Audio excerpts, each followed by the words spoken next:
Martin Luther King Boulevard. Dr. King, I have a dream that one day this nation will rise up and live out the true meaning of its creed, that all men are created equal. I have a dream that from the red hills of Georgia, the sons of former slaves and the sons of former slave owners will be able to sit down together at a table of brotherhood. I have a dream that even the state of Mississippi, a desert state, the swirling heat of injustice and oppression, will be transformed in an oasis of freedom and justice. I have a dream that one day my children will live in a nation where they're not judged by the color of their skin, but by the contents of their character. I have a dream today. In the future, my name will not be placed over streets that represent the city disenfranchised or serve of a refuge for black poverty, but my name will represent streets, avenues, and boulevards that represents me and what I stand for. Maybe that's how you should have ended that speech. So I hope that it ends with me. I have a dream that one day Martin Luther King Boulevard will not stand for what it stands for today, but what he hoped for us as a people for the future yesterday. Because today, there it is, off the side of the road at the city discarded carcass. Martin Luther King Boulevard, exit 23, but wait, be cautious.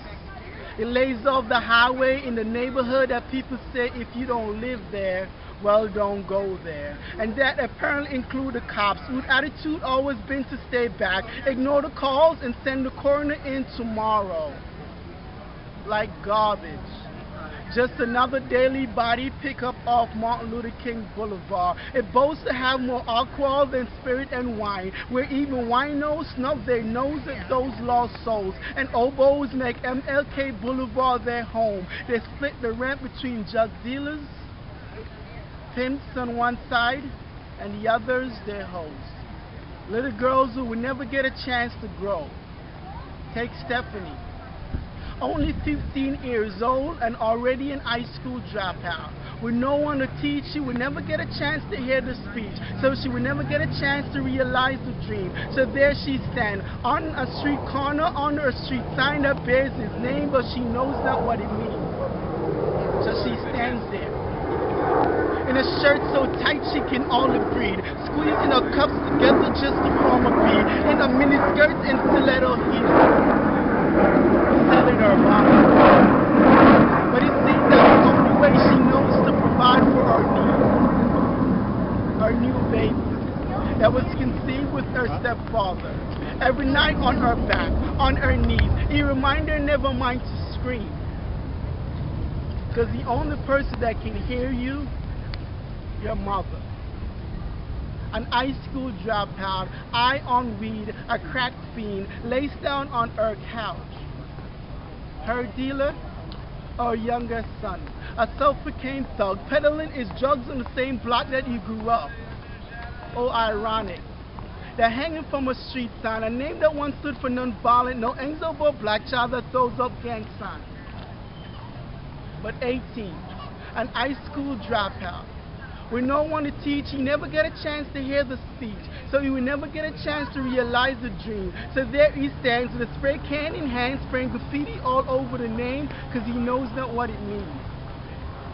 It was August 28, 1963, when over 200,000 marched to Washington to hear Dr. King speak. His message, black progression and equality. And that day he expressed his dream so passionately, but it seems as if his vision have yet to reach his street, because there their cars of choice are still old school Chevys. Their whips represent their mentality, stuck back in time, as if the last 145 years had not happened. Refusing to pay attention to the timeline or pay homage to the progress, their minds are still stuck in time. Before Yes We Can and the 44th presidency, as if they don't see how far we have come. But from where he stands, his views are blurry. With no vision, his eyes are only capable of seeing is reality. And the reality that he still sees standing on Martin Luther King Boulevard today is black poverty.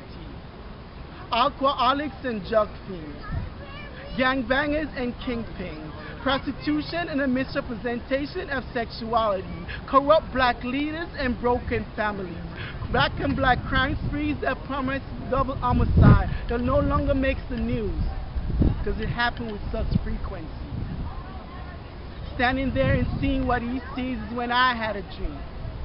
And I hope that y'all dream with me. I ever dreamed that one day on Martin Luther King Boulevard there'll be black universities. Instead of rap sheet, more black men will have law degrees. I ever dreamed that off Martin Luther King Boulevard there'll be mega malls that encourage black entrepreneurship and black ownerships. And black will support black businesses. I ever dreamed then on there of Martin Luther King Boulevard there'll be hospitals with black doctors that serve our black needs, and black will be supported by black entrepreneurs. I have a dream that from the streets of Compton to on the Thames of Brooklyn, from Chi-Town to Compton, New Jersey, from the hills of Memphis to the valleys of ATL, from Fort Lauderdale to Miami Gardens to the south of the Gets to Key West. That black kids are no longer inspired to be gangbangers and drug dealers, but we're inspired to be black leaders.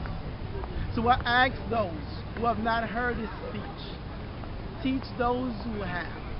Because not until his dream become a reality will we ever truly realize Dr. King's dream.